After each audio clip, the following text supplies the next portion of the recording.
Some cities simply should not be there at all. They rise from deserts, cling to mountains, and flourish in places with no water or fertile land.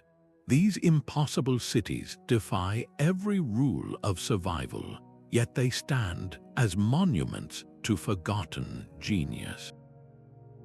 We are about to journey deep beneath their surfaces to uncover hidden tunnels, lost chambers, and engineering marvels that have baffled experts for centuries. You will discover the secret technologies and startling truths behind these urban enigmas, forever changing how you see ancient history. How did civilizations build entire worlds underground, and what profound knowledge was buried with them? What does it truly take for humanity to leave a permanent mark on the world? These places are not merely old, they are paradoxes carved in stone. An impossible city is one that defies every environmental rule for human survival. It thrives where logic says it should starve. It flourishes without water. It climbs to dizzying heights without modern equipment. And it builds monuments of staggering complexity with no obvious source of power or materials. Historians label these sites as anomalies based on a few key criteria. The first is extreme isolation. These are not cities built along fertile river valleys or major trade routes. They are often found in the most remote, inhospitable places on Earth, cut off from the known world. The second is architectural sophistication. The structures are not simple huts, but precisely cut megalithic stones, complex urban planning, and hydraulic systems that rival our own.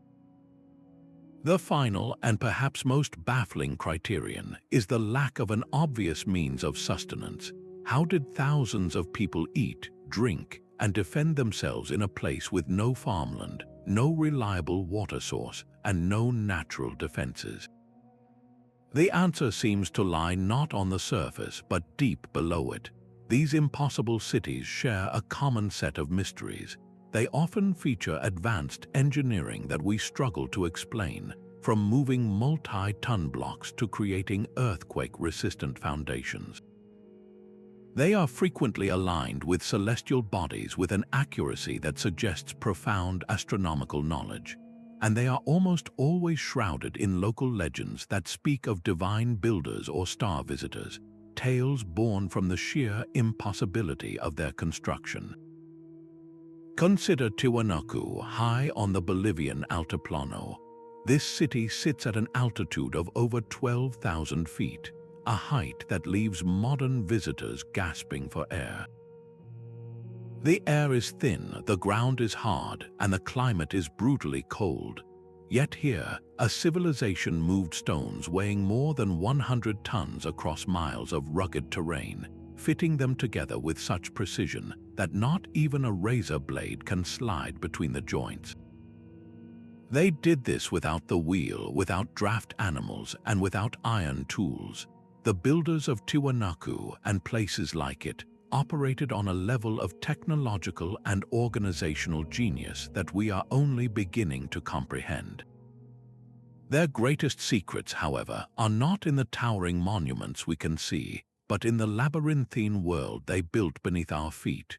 Beneath the rolling hills of Cappadocia lies a world turned inside out. The landscape is famous for its fairy chimneys and rock-cut churches, but its most astonishing secret is hidden deep underground. Here, ancient engineers did not build up, they carved down, creating the vast subterranean city of Derinkuyu. This is not a simple cave or a cluster of tunnels. It is a multi-level metropolis, an entire city excavated from the soft volcanic tuff, reaching depths of over 280 feet. It is a place that should not exist, a feat of engineering that seems to defy both the limitations of its time and the very rock from which it was born. The scale is almost incomprehensible. This underground labyrinth could shelter as many as 20,000 people, along with their livestock, food stores, and precious supplies. It was a self-contained world, complete with living quarters, stables, churches, wine presses, and even communal kitchens. Massive, circular stone doors, each weighing up to half a ton, could be rolled shut to seal each level from invaders, protecting the population for months at a time. The entire complex was ventilated by a brilliant system of over 50 shafts that provided fresh air to even the deepest chambers, while hidden wells tapped into the water table far below. This was not a temporary refuge, it was a permanent solution to survival in a volatile world. Archaeologist Erdogan Öztürk has spent years studying this marvel. He says Derinkuyu is not just a hideout, it is a fully functional city beneath the earth, challenging our perceptions of ancient urban planning. His words point to the true mystery. This was not a panicked project dug out in a few years. It was a planned, systematic, and monumental undertaking that required a deep understanding of geology, structural engineering, and community logistics. The builders had to know exactly how deep they could carve without causing a collapse, how to distribute weight, and how to provide every necessity for a large population completely cut off from the surface. Who were these master architects? What knowledge did they possess that allowed them to envision and execute such a profound and hidden world? The construction speaks of a society that looked at the soft rock and saw not an obstacle, but an opportunity for ultimate security. They chose to go down, to burrow into the earth itself, creating a sanctuary that would endure for millennia. Their greatest strength was not in towering monuments visible for miles, but in an invisible fortress, a secret world waiting silently beneath the feet of any who passed above. The ingenuity of Derinkuyu was about creating a hidden world for survival, but another city solved the opposite problem in an equally impossible location. Petra rises from the desolate canyons of southern Jordan, a city of majestic tombs and temples hewn directly from rose-red cliffs. It is a place of breathtaking beauty, but also of profound contradiction. How could a metropolis of tens of thousands not only survive, but thrive as a wealthy trade hub in the heart of a punishing desert? The answer was not found in the grand facades, but in the complex web of channels and chambers carved deep within the rock itself. The Nabataeans, the builders of Petra, were masters of a precious and scarce resource, water. They engineered a hidden world of hydraulic genius that turned a barren landscape into an oasis. They did not merely dig wells, they created an entire artificial watershed. From springs miles away in the surrounding mountains, they channeled precious water through a network of ceramic pipes and expertly carved stone canals. This system snaked through the desert, guiding every drop toward the city while minimizing evaporation. This water was then stored in vast underground cisterns, some large enough to hold over 400,000 gallons, ensuring a reliable supply through the long, rainless months. Dams and diversion systems were built to control sudden, violent flash floods, transforming a destructive force into a useful one.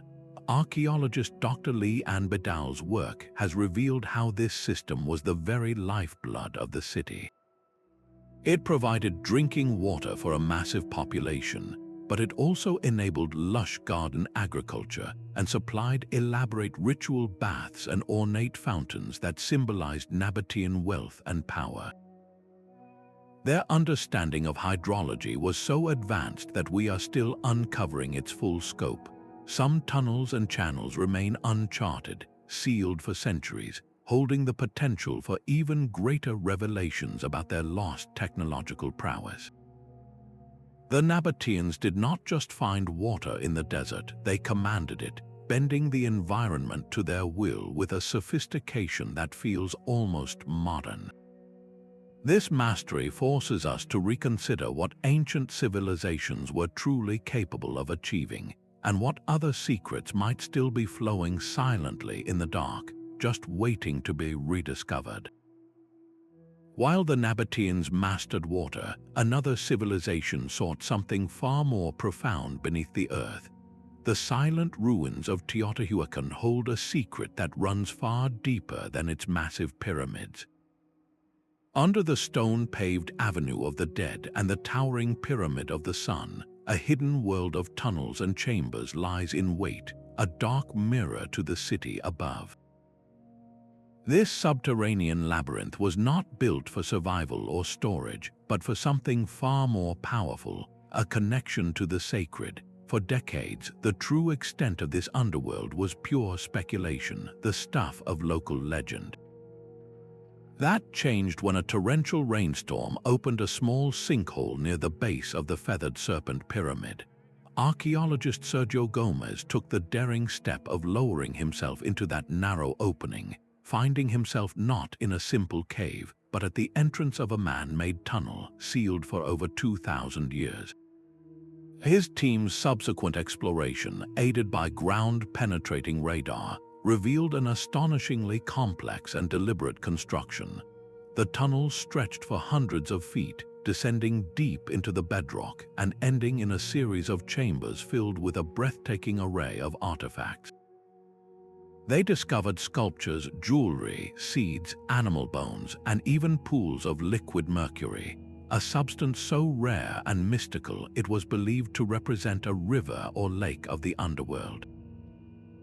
This was not a passageway for the living, but a meticulously crafted recreation of the Mesoamerican spiritual realm.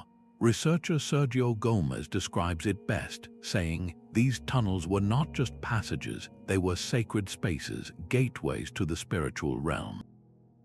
His words capture the true purpose of this incredible feat of engineering. Every aspect of its construction was imbued with religious meaning.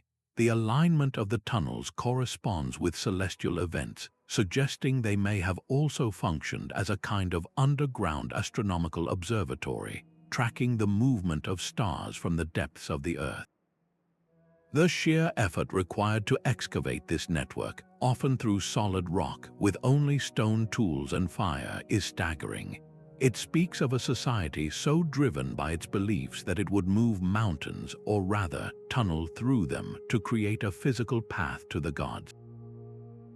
This discovery forces us to ask what other profound truths about their cosmology are still buried, waiting in the dark. The existence of this sacred underworld makes the city's ultimate fate even more mysterious. Why was such a spiritually powerful place, with its deep connections to the gods, completely abandoned around 550 CE? The tunnels, sealed with intention, may hold the final, untold story of Teotihuacan's sudden and silent collapse.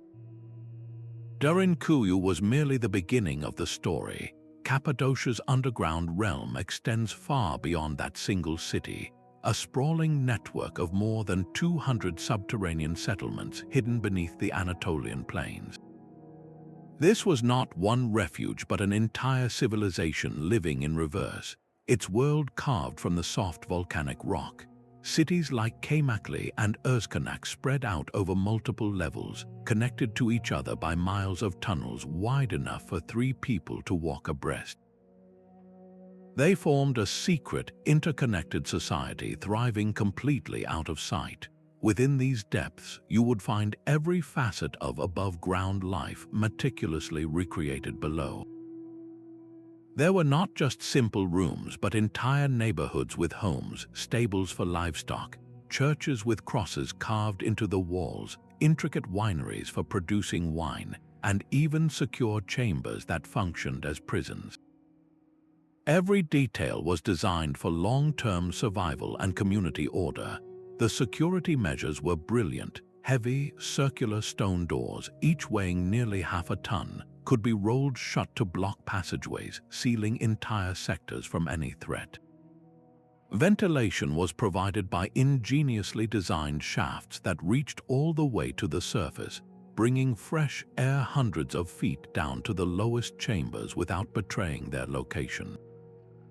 The layouts themselves were deliberately confusing, a maze of narrow passages, dead ends, and sudden drops meant to disorient and trap any invader who managed to get inside.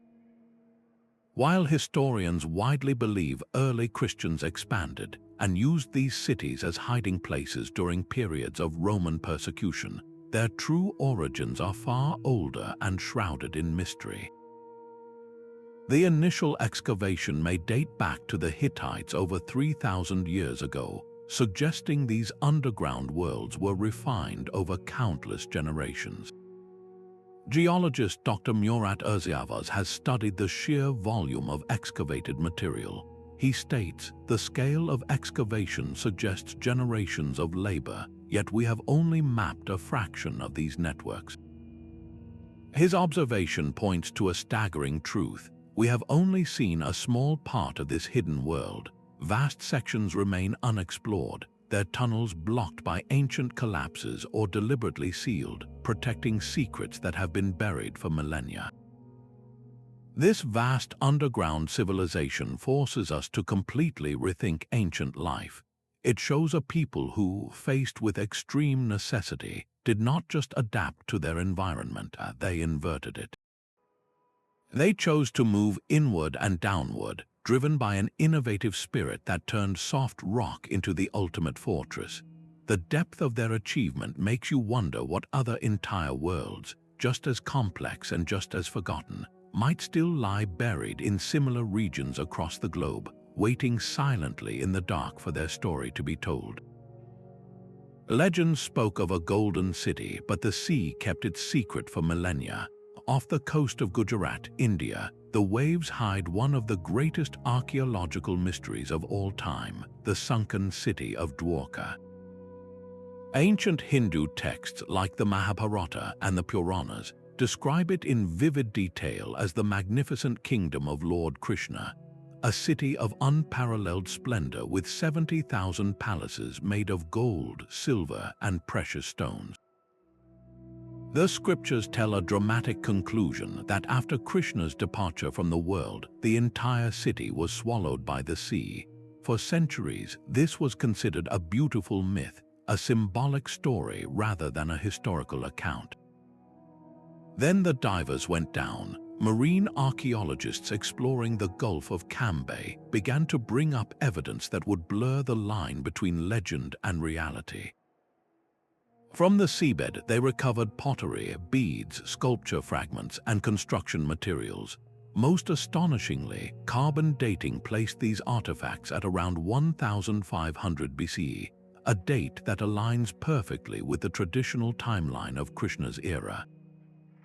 This was not a random scattering of shipwrecks, it was the remains of a metropolis. Leading this underwater investigation was archaeologist Dr. S.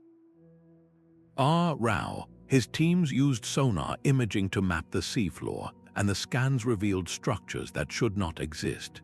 They showed massive stone walls, geometric foundations, and what appeared to be the outlines of fortifications and public buildings, all lying under 100 feet of water. Dr. Rao stated, "The findings suggest a highly advanced urban center, with planned layouts and evidence of trade with other civilizations." His words point to a sophisticated, organized city that prospered through maritime commerce, a hub of ancient technology and culture. The sheer scale of the submerged ruins forces a difficult question. How did such a vast urban center end up completely underwater? Geologists point to a phenomenon called plate tectonics, suggesting a massive seismic event could have caused the land to subside. Other theories propose a catastrophic rise in sea levels due to glacial melt or a tsunami of unimaginable power, events that would have been recorded in legend as the ocean's wrath. The existence of Dwarka challenges the conventional timelines of urban development in ancient India. It suggests a complex society flourishing at a time when history tells us only simple villages existed. This underwater enigma is a powerful reminder that our past is far less complete than our history books imply. It connects myth to reality, urging us to wonder what other lost worlds, what other impossible cities might be waiting beneath the waves for their stories to be rediscovered. The Golden City beneath the waves speaks of a world lost to time, but another secret waits silently under the most famous monuments on Earth. Beneath the sands of the Giza Plateau, a hidden world defies every assumption we hold about the ancient Egyptians. While the pyramids tower over the desert, their greatest mysteries may not point to the sky, but down into the deep, dark earth. Ground-penetrating radar and other advanced technologies have scanned the area around the Great Pyramid and the Sphinx, revealing shocking anomalies deep below the surface. These scans show what appear to be vast, unexplored chambers and long, man-made tunnels, a hidden network that could rewrite history. For decades, speculation has swirled around the idea of a lost hall of records, a legendary archive said to contain the advanced knowledge of a lost civilization. This prophecy, popularized by the American mystic Edgar Cayce, suggested such a hall lay buried somewhere near the Sphinx, waiting to be found. While mainstream archaeology often dismisses this as fantasy, the sheer number of unexplained voids keeps the possibility alive. We do know of some subterranean features like the complex known as the Osiris Shaft. This is a deep, water-filled structure cut into the bedrock, featuring multiple levels and ornate chambers.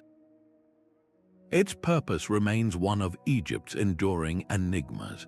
Was it a symbolic tomb for the god Osiris, a storage space for sacred texts, or something else entirely?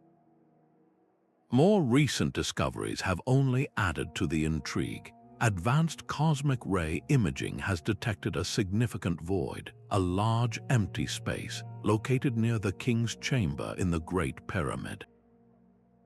This hidden chamber, which archaeologists have named the Big Void, is over 100 feet long and has no known entrance. Its existence suggests that the pyramid's internal structure is far more complex than we ever imagined.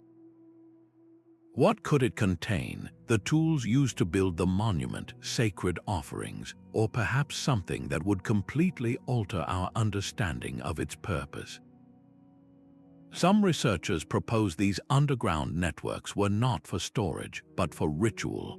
They might have been used for powerful initiation ceremonies, where pharaohs or priests would descend into the earth to undergo spiritual transformations, symbolizing a journey to the underworld and back.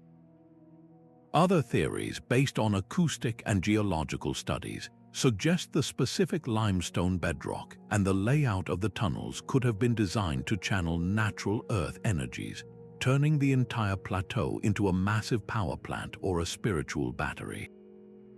The truth is, despite centuries of exploration, from ancient treasure hunters to modern scientists, Giza still guards its deepest secrets.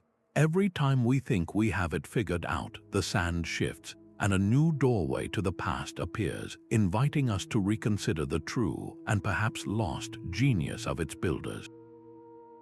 Deep within the Amazon, a world of ancient concrete and asphalt lies hidden beneath an unbroken sea of green.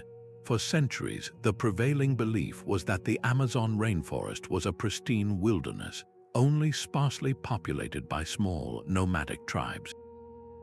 This entire narrative has been completely overturned by a revolutionary technology, LiDAR.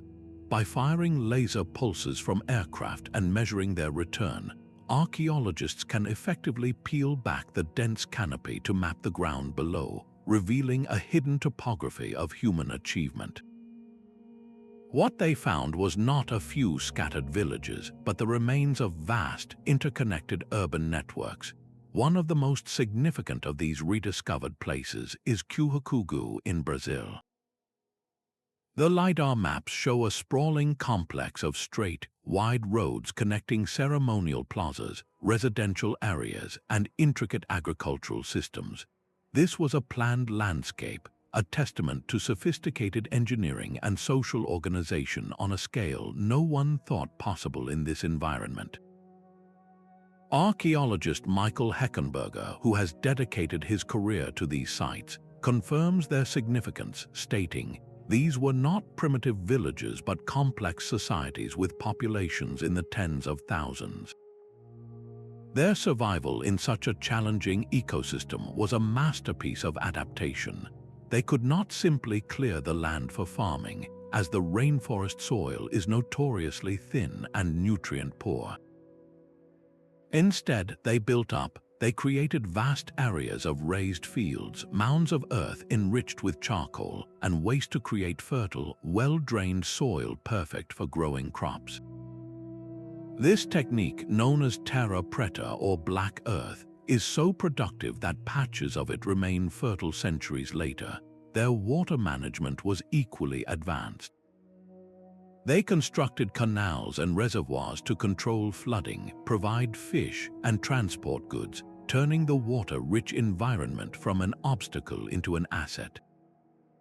Some of these structures date back to 1250 CE, indicating a long history of development and prosperity. This discovery fundamentally transforms our understanding of pre-Columbian America.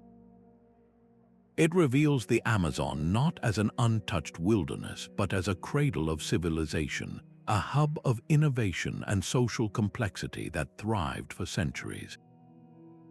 Its greatest secret was not a lost treasure, but the very scale of its human landscape, a secret so effectively buried by time and the relentless jungle that it took space-age technology to bring it back to light. This revelation forces us to ask what other vast chapters of the human story are still hidden, not in the remote deserts or beneath the ocean, but right under our feet, concealed by the living carpet of the forest itself. But the most profound secrets of Rome are not found in its grand forums or towering monuments. They lie in a silent darkness deep below. Underneath the eternal city's modern traffic and vibrant piazzas sprawls another city of the dead, a labyrinthine world of catacombs stretching for hundreds of miles. Over 40 separate networks of tunnels weave through the soft volcanic tuff, housing the remains of countless early Christians, Jews, and pagans. This is not a single tomb, but an entire underground metropolis dedicated to memory and faith, an engineering marvel that provided a final resting place and a secret sanctuary for the living. The walls of these passages are a fragile archive covered in ancient frescoes depicting biblical scenes, symbolic fish, and the Good Shepherd. Inscriptions in Latin and Greek offer quiet prayers and names, personal glimpses into lives lived 2 millennia ago. Archaeologist Dr. Leonard Rutgers has dedicated his career to studying these spaces, explaining that the catacombs were far more than just cemeteries. They were active places of worship and vital refuge during periods of intense persecution, where communities could gather in safety to perform rituals and honor their dead away from the hostile world above. The construction itself was a feat of precise engineering. Teams of specialized workers known as fossors meticulously carved these tunnels, creating shelf-like niches called loculi to hold bodies, stacked from floor to ceiling. They understood the stability of the tough rock, carving arches and supports to prevent collapse and designing intricate ventilation systems to allow for safe, prolonged work and visitation deep underground. Yet for all we have mapped, many questions remain sealed in the dark. What was the true purpose of certain hidden chambers found off the main passages, rooms with altars or unusual symbols? Who exactly lies in the thousands of unmarked graves, their stories lost to time? Each unanswered question makes this subterranean network a boundless treasure trove for historians. A reminder that even in a city as exhaustively studied as Rome, entire layers of history still wait in the shadows, holding their breath for a future discovery. High in the mist-shrouded Andes, the stone citadel of Machu Picchu clings to a ridge, a masterpiece of architecture seemingly fused with the mountain itself. But its greatest secrets are not in the majestic temples or agricultural terraces we can see, but in the labyrinth of tunnels and caves carved deep into the bedrock beneath them. This hidden underworld served as the city's silent, beating heart, a network of expertly constructed canals and channels, often running underground or built into the walls, captured water from distant mountain springs and distributed it throughout the city with remarkable precision. Hidden cisterns and storage areas ensured a constant supply for its inhabitants, with no visible source to any observer below. The Incas did not fight their environment, they became one with it. Anthropologist Johann Reinhard, who has studied the site for decades, explains their genius, stating, "The Incas mastered their environment, building in harmony with the mountains, and their underground works are equally impressive." This harmony extended to the spiritual realm. Many of the caves and tunnels were used for sacred rituals, with their entrances and chambers carefully aligned with celestial events.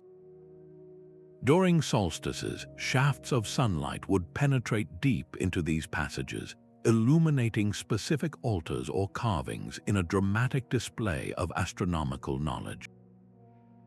These alignments fuel legends that the tunnels were not just for water or worship, but for safeguarding the empire's most precious treasures, hiding its gold from conquistadors in chambers that remain lost.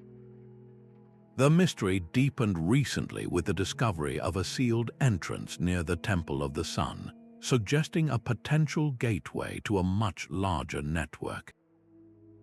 This has sparked compelling theories among researchers about a much larger, hidden city lying dormant beneath the known ruins, a sister citadel waiting to be found.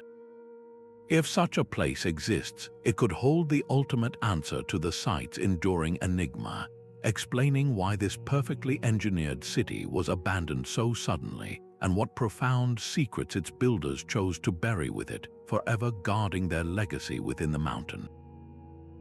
Beneath the ancient stones of Jerusalem's old city, a second, hidden city waits in the shadows.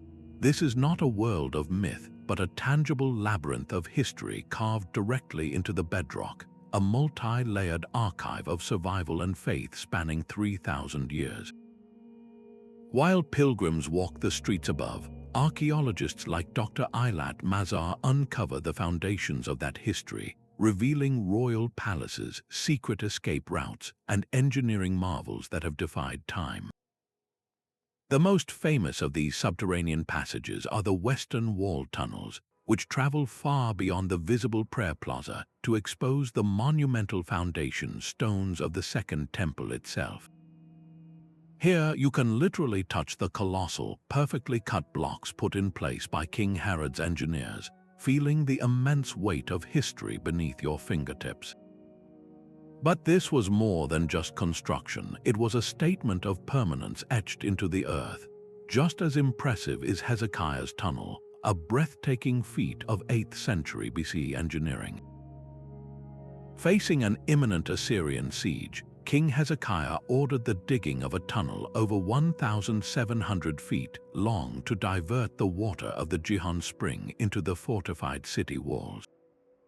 Two teams of diggers began from opposite ends, carving through solid limestone with nothing but hand tools, and they met almost perfectly in the middle. The accuracy of this endeavor, documented by the ancient Siloam inscription found at the tunnel's exit, remains a stunning achievement of hydrological science. These spaces were the city's lifeblood. Vast cisterns stored rainwater for times of drought, hidden chambers safeguarded sacred texts and ritual objects, and clandestine passages allowed defenders to move unseen or escape during the darkest hours of siege. The discovery of bulli, small clay seals stamped with the names of biblical figures, by archaeologists like Dr. Mazar provides direct, physical links to the individuals who walked these passages millennia ago. Yet for all we have found, much remains a secret. Many tunnels are still restricted, their entrances sealed due to political and religious sensitivities, or simply because they are too dangerous to navigate. What other treasures lie in these unmapped darknesses? What forgotten chambers hold the untold stories of kings, prophets, and everyday citizens? This underground world is Jerusalem's silent keeper, a deep, stone memory of resilience that continues to guard its most profound mysteries. The need to vanish completely is a powerful human instinct. While Cappadocia's cities are famous, a similar and equally astonishing secret lies beneath the quiet fields of northern France. During the chaos of World War I, Australian soldiers retreating from the front lines stumbled upon a hidden entrance in a limestone hill. They lowered themselves into the darkness, expecting a simple cave, but instead discovered an entire subterranean world. This was the city of Naos, a labyrinthine refuge carved over centuries. It was not a crude bunker, but a sprawling underground metropolis designed to shelter 3,000 people from the violence raging on the surface above. The scale was staggering, a maze of over 300 chambers spread across multiple levels, all connected by miles of tunnels stretching deep into the earth. Within its silent, cool halls, they found everything needed for long-term survival. There were stables for livestock, spacious chapels for worship, functional bakeries with their ovens still intact, and even a town square where a community could gather. This was not a place of mere hiding, it was a place of living. The origins of Naos reach back to the 3rd century, when locals first began excavating the soft limestone to escape invading armies. It was expanded generation after generation, a continuous project of communal defense. Its design was brilliant in its simplicity. Entrances were cunningly concealed, often behind innocuous features like a rabbit hole or a root cellar, making the entire city virtually invisible from the outside. Air shafts were disguised as natural fissures in the rock, providing ventilation without betraying their location. This was medieval ingenuity at its finest, a sophisticated and calculated response to perpetual conflict. The existence of such a place completely shatters the notion that underground living was a primitive or desperate last resort. It was, in fact, a highly advanced and well-planned strategy for preservation. The Australian soldiers left their own mark on this ancient sanctuary, carving thousands of pieces of graffiti into the soft walls. Their names, regiments, and dates from 1916 now sit alongside centuries-old markings, creating a poignant and layered history. One inscription reads, "Left this place with good luck," a quiet testament to the timeless human search for safety.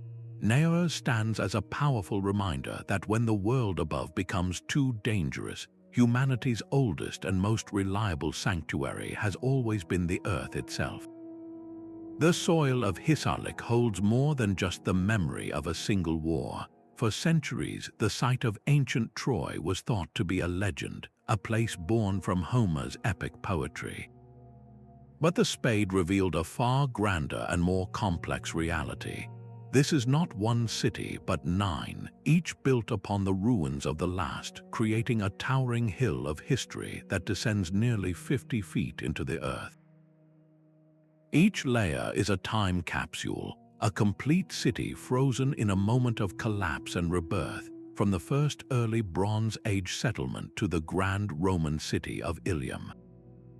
The legendary walls of Priam are there, but they are just one chapter in a much longer story. The real discovery was not just the proof of the city's existence, but the staggering depth of its continuous life, a physical record of 3,000 years of human ambition, conflict, and resilience. The most profound revelations came from archaeologist Manfred Kaufmann, whose meticulous work shifted our understanding entirely. He didn't just look at the citadel atop the hill, he looked beyond it, using ground-penetrating radar to discover a massive lower city that had been completely lost to time. This was not a small town, but a sprawling urban center, protected by deep defensive ditches and towering fortifications that spoke of a powerful and wealthy kingdom. He unearthed evidence of sophisticated water management systems, with clay pipes channeling fresh water to homes and buildings, proving this was a planned metropolis designed for thousands of inhabitants.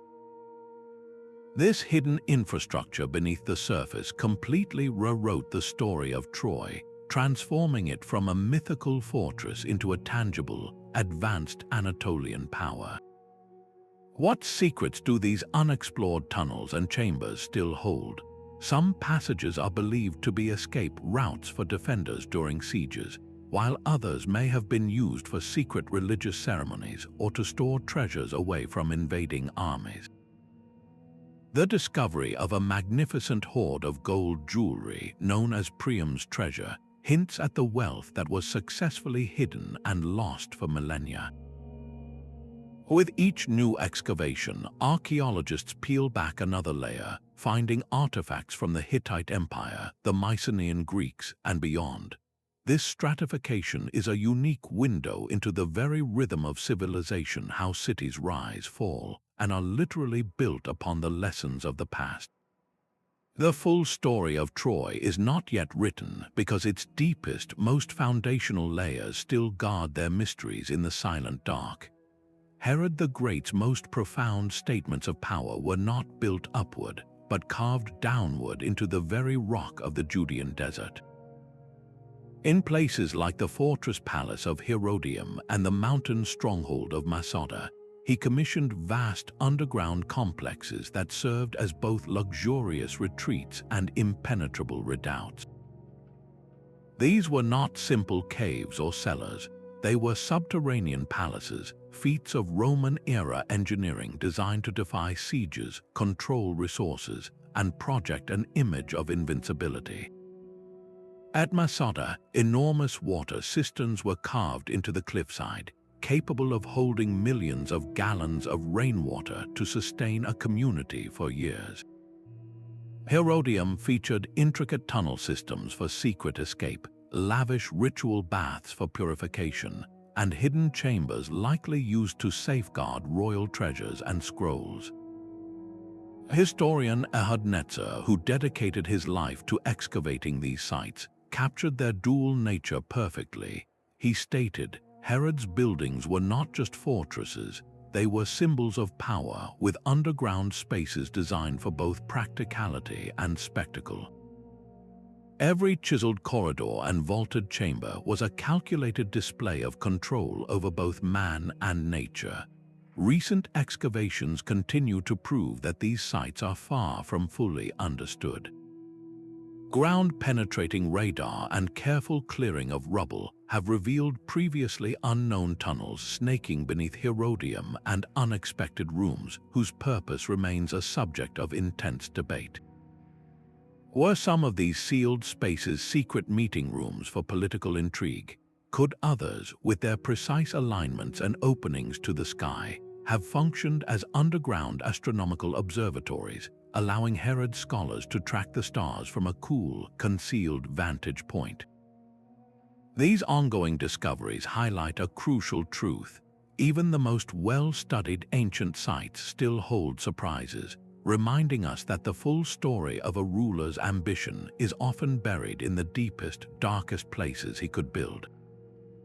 The jungle canopy above Angkor Wat hides more than just ancient temples. For centuries, the true scale of this place was a complete mystery, its grandeur limited to the magnificent stone structures visible above the ground. We saw the breathtaking temples and assumed the city was built around them. We were wrong. The real city, a metropolis that supported nearly 1 million people at its peak, was not just around the temples, it was largely beneath them, swallowed by the relentless jungle. It took a revolutionary eye in the sky to finally see it. Archaeologist Damian Evans and his team used LiDAR technology, a sophisticated laser scanning system, to peer through the dense vegetation and map the ground below. What they revealed was not a few extra roads, but an entire lost world of urban planning. The scans showed a vast, sprawling grid of highways, canals, and precisely arranged ponds stretching for miles in every direction. This was the hidden circulatory system of the Khmer Empire, a network of breathtaking complexity that turned a monsoonal landscape into a controlled, productive engine. The true genius of Anchor, however, was not in its roads but in its water. The Khmers were masters of hydraulic engineering on a scale that rivals modern cities. They did not just react to the annual floods, they commanded them. They built massive reservoirs called barrays, some measuring 5 miles long, to store vast quantities of water. An intricate web of canals and channels distributed this water across the landscape for intensive rice agriculture, enabling multiple harvests each year to feed their enormous population. But their system was even smarter than that. During the intense monsoon season, these same canals acted as overflow channels, diverting excess water away from the urban center to prevent catastrophic flooding. They transformed a volatile, destructive force into a predictable resource, creating stability and immense wealth. This mastery of water was the very foundation of the empire's power. Yet, some of the most intriguing discoveries are the ones we cannot yet see. The LiDAR maps indicate large, unexcavated structures and potential tunnel networks deep beneath the temple mounds. Were these secret passages for priests performing sacred rituals connected to the water deities they worshipped? Could they have been escape routes for the royal court during times of invasion or internal strife? The answers remain buried, protected by the earth. This hidden infrastructure forces a complete re-evaluation of Anchor. It was not merely a ceremonial center with supporting villages. It was one of the most extensive and sophisticated pre-industrial cities on Earth, a marvel of engineering that managed its environment with a skill we are only beginning to appreciate.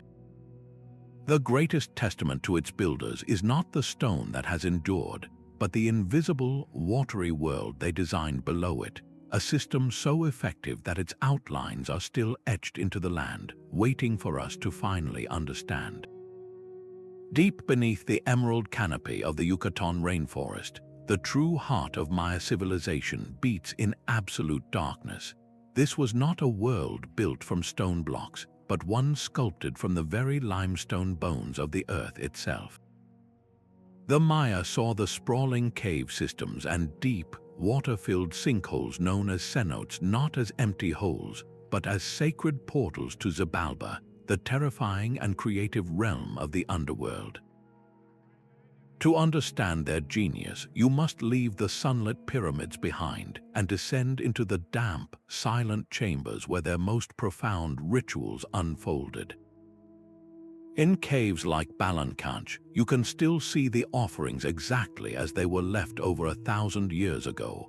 Ceremonial pots, intricately carved jade figurines, and stone metates used for grinding sacred substances sit untouched around a massive, stalactite-covered column that the Maya believed was a divine tree of life. This was not a place of fear, but of communication. They came here to speak with the gods. At Acton Tunashil Muknal, the journey is even more dramatic. To reach its inner sanctum, you must swim through icy, crystal-clear waters and climb through narrow passages, finally emerging into a cathedral-like chamber where the remains of ritual sacrifices have been preserved for centuries. The skeletons of men, women, and children, along with exquisite pottery vessels, lie where they were placed, a somber and powerful testament to their beliefs. Archaeologist James Brady has spent his career in these spaces. He explains that the Maya believed that the underworld was a place of creation and danger, and their underground constructions reflect this duality. This is the core of the mystery. They ventured into these treacherous, labyrinthine caves to perform ceremonies they deemed essential for the survival of the world above. Their astronomy was practiced not just by observing the sky, but by tracking how sunlight or starlight penetrated specific cave openings during solstices, creating celestial calendars in the dark. Their daily life is revealed in the remnants left behind, from tools to food offerings. The engineering itself was breathtaking. They navigated incredibly complex and dangerous natural formations, often widening passages, building stone pathways and staircases in the total blackness, and constructing altars and water management systems deep within the earth. This demonstrates a sophisticated and intimate understanding of their environment that we are only beginning to grasp. Every new expedition into these caves has the potential to rewrite a chapter of history, as we continue to find sealed passages that lead to chambers untouched since the day the Maya left them, guarding their secrets in the perpetual night. The stone beneath Paris holds a darkness far deeper than its elegant streets suggest. While the catacombs are famous for the millions of skeletons lining their walls, this is merely the surface of a hidden world. Beneath the City of Light sprawls an entire shadow city, a 200-mile labyrinth of tunnels, quarries, and clandestine chambers known to urban explorers as the cataphiles. This is not a single entity but a layered history carved into the very bedrock, a silent testament to the city's relentless evolution. The story begins with the Romans, who first excavated the limestone to build their city above, but it was in the 18th century that the tunnels found their most macabre purpose. The cemeteries of Paris were overflowing, a public health crisis of the dead. The solution was both practical and chilling: to relocate the bones of 6 million souls into the abandoned quarries, creating an ossuary of unimaginable scale. But this city of the dead soon became a haven for the living. During the Second World War, the French resistance used these hidden passages to move undetected beneath the feet of Nazi occupiers, plotting in the cold, damp dark. In more peaceful times, artists and rebels claimed the space, creating secret cinemas, fully stocked bars, and elaborate galleries for their work, all completely invisible from the world above. They held underground parties in chambers they named beaches, bringing sand and music into the depths. The authorities constantly worked to seal entrances, but new ones are always found, a never-ending game of cat and mouse between the cataphiles and the police. Even today, the full map is unknown. Every year, new passages are discovered, rooms that have been sealed for centuries, holding artifacts from different eras, a smuggler's cache from the 1700s, or a resistance fighter's forgotten hideout. This underground network is Paris's true memory palace, a physical record of fear, rebellion, and art, proving that the most famous cities often have their richest stories written not in their guidebooks, but in the dark, silent stone beneath them. Mohenjo-Daro's silent, sun-baked streets conceal a secret that kept an entire civilization alive. This ancient metropolis, one of the world's first major urban centers, did not just manage its water, it worshipped it through engineering. While other contemporary cities were simple collections of huts, Mohenjo-Daro's builders were thinking in 3 dimensions, crafting a hidden world of infrastructure that rivals modern systems. Beneath nearly every home, archaeologists have found a private bathing area complete with a drain.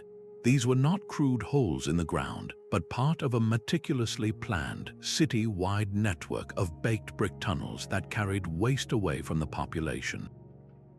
This subterranean web connected to a main sewer line, a feat of civic planning that would not be seen again in many parts of the world for thousands of years. They built not just for convenience but for public health on a massive scale. The city's hundreds of wells were another stroke of genius. They provided a constant, clean water source, independent of the unpredictable Indus River, ensuring that even during droughts, the 40,000 residents would not go thirsty. This intricate, buried system was the city's lifeblood, allowing it to flourish for centuries in a challenging environment. Yet, this mastery makes its sudden end around 1900 BC even more perplexing. The city was abandoned, and the reasons were buried with it. Some theories point to a gradual geological shift, perhaps the river changing its course and slowly starving the city of its primary water source for agriculture. Others suggest a sudden, catastrophic event, like a major flood or an earthquake that damaged the very infrastructure that had sustained it for so long. The absence of obvious signs of warfare only deepens the mystery. What could have been so devastating that it forced a people of such profound ingenuity to simply walk away from their home?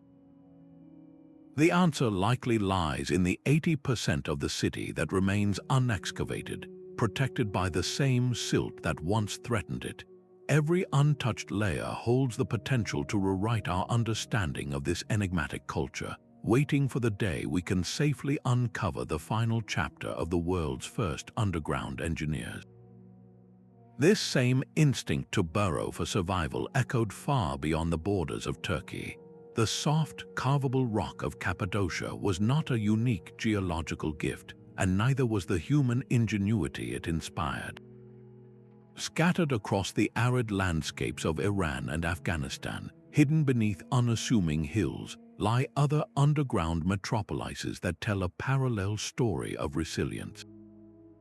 In northeastern Iran, the city of Sunken descends deep into the earth, a multi-level marvel of chambers, stables, and prayer rooms, all painstakingly excavated from the bedrock.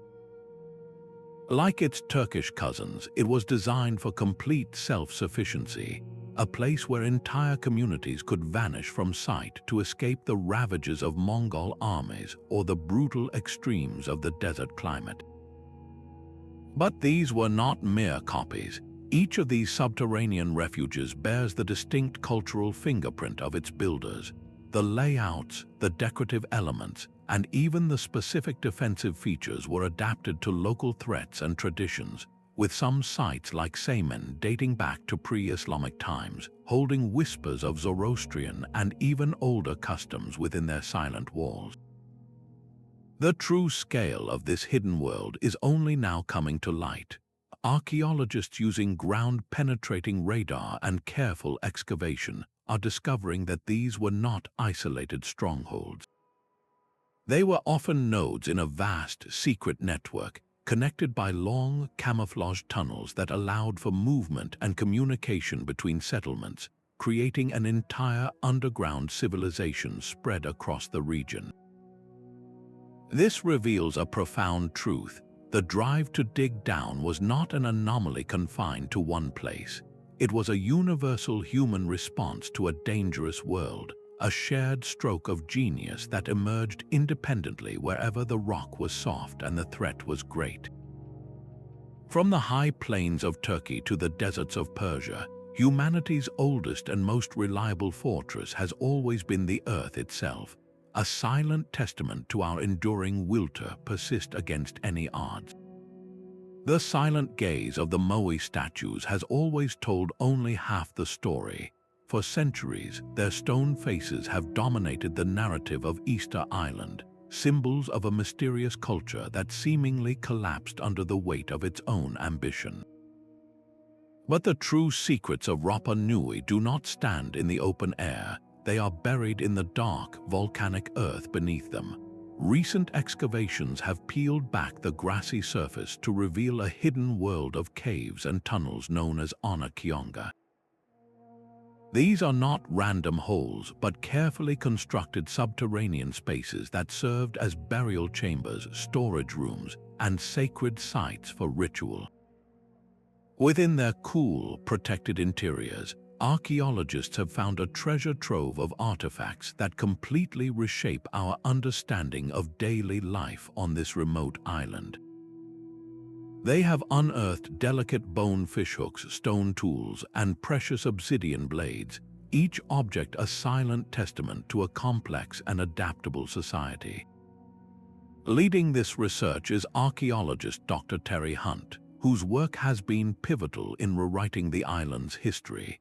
His teams have discovered that these tunnels were far more than just shelters. They were a sophisticated adaptation to a challenging environment.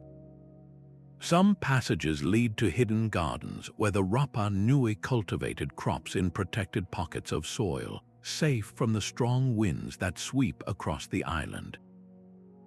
Others may have connected to vital freshwater sources, as the porous volcanic rock naturally filters and collects rainwater, creating secret reservoirs that could sustain life during periods of drought. This suggests the Anak-Kionga were part of a larger, intentional network, a subterranean web of survival that allowed the civilization to persist long after European contact introduced new diseases and conflicts. This discovery directly challenges the old, simplistic narrative of a society that recklessly deforested its island and crumbled into chaos. It paints a picture of a people who were deeply ingenious and resilient, who responded to environmental and social pressures not with a grand collapse, but with a strategic retreat inward and downward. They learned to maximize every resource, to hide their most precious assets, and to venerate their ancestors in the very rock that sustained them.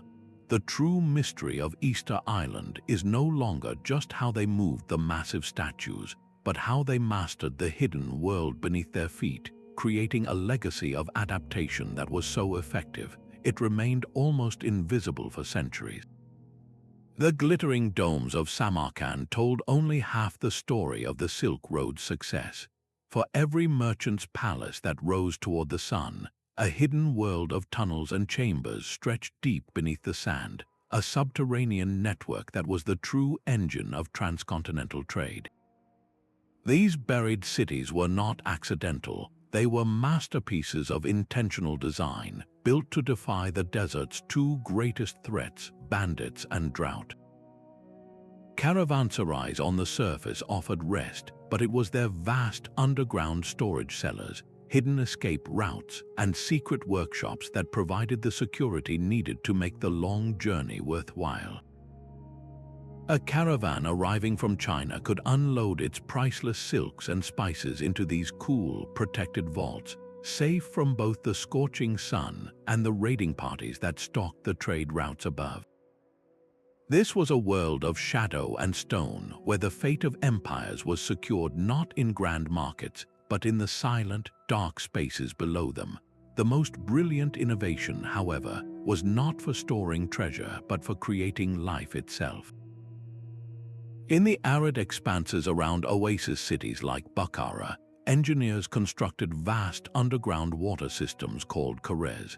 These were not simple wells, but breathtaking fields of precise engineering, consisting of a gently sloping tunnel tapped into a water-bearing aquifer at a higher elevation, connected to the surface by a series of vertical shafts. This gravity-fed system delivered a constant, reliable flow of fresh water to the city and its surrounding farms, all while protecting the precious resource from evaporation under the brutal desert sun. It was this hidden hydration network that turned barren patches of sand into flourishing gardens, sustaining the populations that made these trading hubs possible. Historian Peter Frankopan captures this perfectly, noting, "The Silk Road was not just a route above ground, its subterranean infrastructure was key to its success." Every time archaeologists dig, they find new evidence of this complexity, uncovering unknown chambers filled with artifacts from every corner of the known world. A Chinese coin next to a Roman glass vase, all telling a story of connection that was carefully managed from the shadows. This hidden dimension forces us to see the Silk Road not as a simple line on a map, but as a deeply layered, three-dimensional world where the most vital exchanges often happened out of sight, beneath the very feet of the camels and travelers who walked it. The legend of the Minotaur was never just a myth. Beneath the sprawling palace of Knossos on Crete, the real labyrinth waits, a multi-level maze of stone corridors, storage magazines, and ritual chambers that formed the hidden foundation of Minoan power. This was Europe's first city, and its greatest secrets were deliberately built in the cool, dark earth. While the palace above dazzles with its complex layout and vibrant frescoes, the true genius of this civilization is found underground, in a world designed for both practical necessity and profound spiritual belief. Vast storage magazines lined with massive earthenware jars called pithoi held the empire's wealth, olive oil, wine, and grain, stabilizing the economy and allowing for trade across the Mediterranean. But these tunnels were far more than just a pantry. Intricate drainage systems carved through the limestone show a mastery of hydraulics, managing water and waste with an efficiency that would not be seen again for 1,000 years. Some passages descend into darkness, ending in chambers adorned with symbolic frescoes and altars, spaces where archaeologists believe powerful rituals were performed, perhaps even ones that gave rise to the terrifying legend of the bull-headed minotaur stalking a subterranean maze. The man who first brought this world to light, Sir Arthur Evans, uncovered a staggering amount, but modern technology suggests he only found the beginning. Ground-penetrating radar indicates that entire sections of the underground network remain completely untouched, sealed behind collapses or deliberately blocked off by the Minoans themselves. What could these sealed passages contain? The answer might explain the civilization's own mysterious end.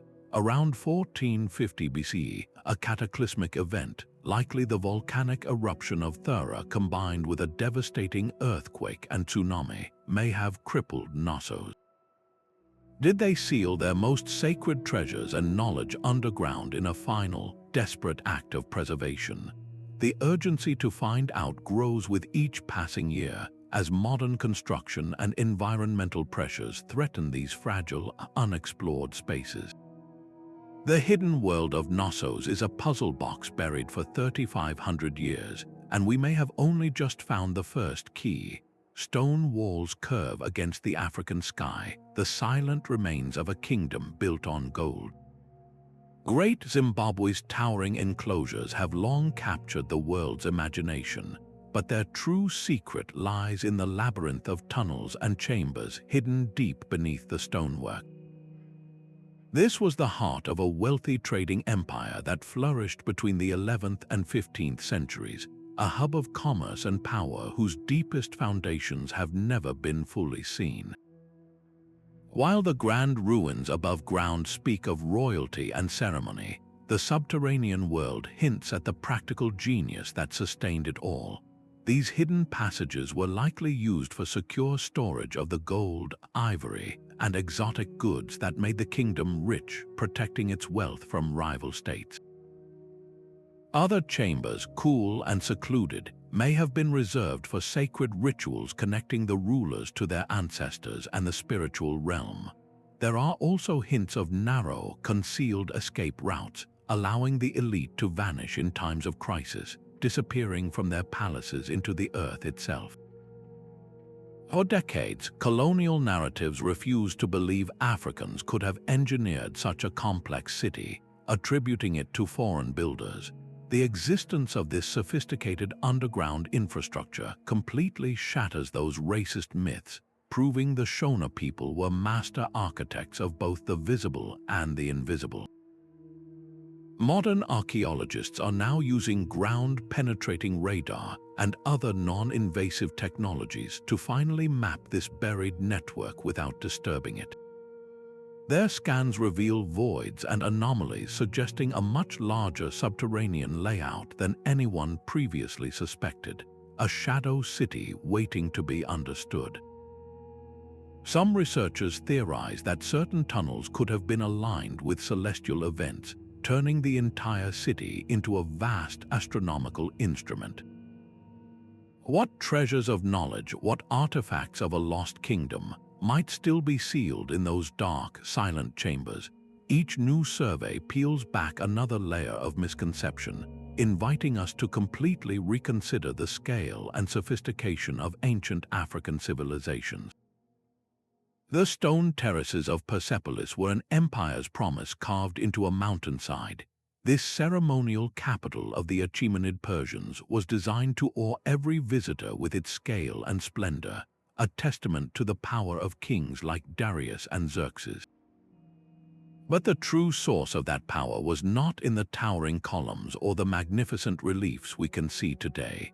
It was hidden deep below, in a labyrinth of subterranean genius that turned a harsh, arid landscape into a seat of unimaginable luxury and control. While ambassadors climbed the grand staircases above, a hidden network of underground canals known as qanats channeled life itself into the heart of the complex. These were not simple ditches, they were masterpieces of hydrological engineering, tapping into distant aquifers and guiding water for miles through gently sloping tunnels that prevented evaporation under the scorching sun. This gravity-fed system supplied vast ritual baths, lush royal gardens, and drinking water for thousands of residents and guests, creating an oasis of abundance in the desert. Archaeologist Dr. Ali Mousavi has studied these systems extensively. He explains that the qanats were the lifeblood of Persepolis, an engineering marvel that allowed the city to function as a ceremonial center without any natural water source. His statement reveals the core of the mystery. The Persians did not just build a palace, they bent the environment itself to their will. Beyond the water, a hidden world of storage rooms honeycombed the bedrock. These massive, cool, dark chambers were the empire's pantry, stocked with grain, wine, oil, and tribute from every corner of the known world, from the Indus Valley to the Nile. This ensured that no matter the season or the siege, the court could continue its lavish ceremonies without interruption. But the most tantalizing secrets remain just out of reach. Ground-penetrating radar has revealed anomalies, suggesting the existence of deeper passages, perhaps tombs for royalty or secure routes for the elite, their purposes still unknown. Political constraints and the sheer scale of the site have left these areas largely unexplored. The fiery destruction by Alexander the Great may have sealed these chambers forever, burying the final, most profound secrets of Achaemenid engineering and ritual. What lost knowledge about their administration, their beliefs, or their connection to the earth lies in those silent, untouched spaces? The grandeur of Persepolis was always an iceberg, with its most critical and ingenious structures forever hidden from view, waiting in the dark for a future generation to uncover. The rock-hewn churches of Lalibela are a testament to faith carved from the very mountain, but their true wonder extends far below the surface. Beneath these 11 monumental structures lies a hidden city of tunnels, drainage ditches, and secret chambers, an entire subterranean world connecting the sacred sites. This labyrinth was not merely functional, it was a fundamental part of the spiritual experience, designed for solemn processions, isolated meditation, and protection during times of conflict. Built in the 12th century under the direction of King Jebba Meskel Lalibela, this underground network represents a breathtaking fusion of deep Christian symbolism and sophisticated ancient engineering. The precision of the carving is astounding, with some passageways extending for miles through the solid volcanic rock, all achieved with simple tools and an unwavering vision. The system was ingeniously designed to collect precious rainwater in hidden cisterns and to allow movement between churches in complete secrecy, a vital feature for a pilgrim site in a volatile region. Historian Dr. Marie-Laure Derat has spent years studying this marvel, noting that Lalibela's underground network is as much a spiritual journey as an architectural marvel. Her words capture the essence of the place, where every footstep in the dark was meant to be a step closer to the divine, a physical enactment of a religious quest. Yet for all we understand, the purpose of some chambers remains a complete mystery, sealed off and unexplored. Local legends persist that these deepest rooms hold sacred religious relics, ancient manuscripts, or the hidden histories of a kingdom, waiting for a chosen time to be revealed. This hidden dimension beneath one of Christianity's holiest sites shows a profound truth, that for its builders, faith and practicality were not separate concepts, but intertwined strands of the same rope, used to lower themselves into the earth in pursuit of heaven. Long before European ships ever touched these shores, a different kind of monument rose across the heart of North America. These were not cities of stone, but of earth, vast sculpted landscapes that transformed the very soil into a sacred architecture. The cultures we call the mound builders, like the Hopewell and the mighty civilization of Cahokia, did not just live on the land, they partnered with it, burying their most profound secrets within it. Their greatest works were not meant to be seen from the outside, but to be experienced from within, as gateways to the cosmos and the underworld. At a place like the Great Serpent Mound in Ohio, the sinuous, quarter-mile-long effigy is not merely a shape on the ground. Excavations have revealed a hidden world of tunnels and deep pits beneath its coiled body, carefully positioned to align with the solstice sun and other celestial events. This was not a simple calendar, but a massive, earthen instrument tuned to the movements of the heavens, its true mechanism operating in the dark silence below. These subterranean chambers were the heart of their world. Within the great burial mounds, archaeologists have found elaborate tombs lined with sheets of mica that glitter like captured starlight, and artifacts crafted from obsidian sourced from Wyoming and seashells from the Gulf of Mexico, evidence of a vast trade network orchestrated from these earthwork centers. The mounds themselves were often layered like onions, each new phase of construction entombing the previous ritual space, creating a physical timeline of belief and ceremony sealed in clay. For the people who built them, descending into these chambers was likely a spiritual journey, a symbolic return to the Earth Mother or a voyage to commune with ancestors. The entire landscape was a mirror of their cosmology, with the flat plazas representing the world of the living and the mounds acting as portals between realms. This intricate underground legacy forces us to abandon every outdated stereotype about pre-Columbian North America, Cahokia across the Mississippi from modern-day St. Louis was a metropolis that, at its peak around 1100 CE, was larger than London at the same time. Its central Monk's Mound is the largest prehistoric earthen structure in the Americas, a 10-story platform that required moving over 14 million baskets of soil. Beneath it and the surrounding plazas lie untouched chambers holding the answers to this society's stunning rise and its perplexing fall. Why was such a powerful and sophisticated civilization abandoned by 1400 CE? The clues are buried in the layers, pointing to potential environmental pressures like prolonged drought or deforestation, or perhaps social shifts that caused people to disperse. The Earth has kept these secrets safe for centuries, protecting a rich and complex history that is only now beginning to be told, one careful excavation at a time. The legacy of the Qin Emperor reveals an ancient obsession with the world below. Across China, a hidden landscape of staggering complexity lies buried, a silent empire constructed not for the living but for the eternal. The famed terracotta army is merely the surface of this profound tradition, the guardian of a much deeper secret. Below the warrior-lined pits waits the tomb of Qin Shi Huang himself, a mausoleum so elaborate that historical texts describe rivers and oceans of shimmering mercury, simulating the sacred geography of his realm. Modern scientific surveys have detected dangerously high levels of mercury vapor in the soil above the tomb, lending startling credibility to tales written 2,000 years ago. This was not mere myth, it was a deliberate and lethal engineering feat to protect the emperor in his journey through the afterlife.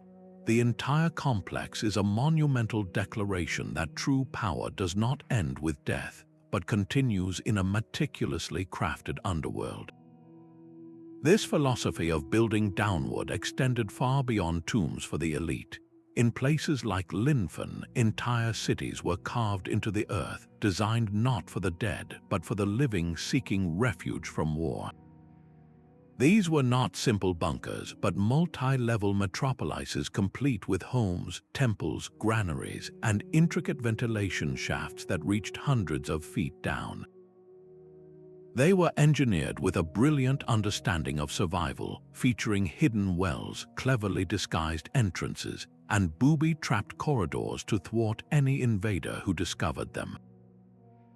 The scale of these subterranean refuges, capable of sheltering thousands for months at a time, speaks to a society that saw the Earth not just as a resource, but as the ultimate sanctuary.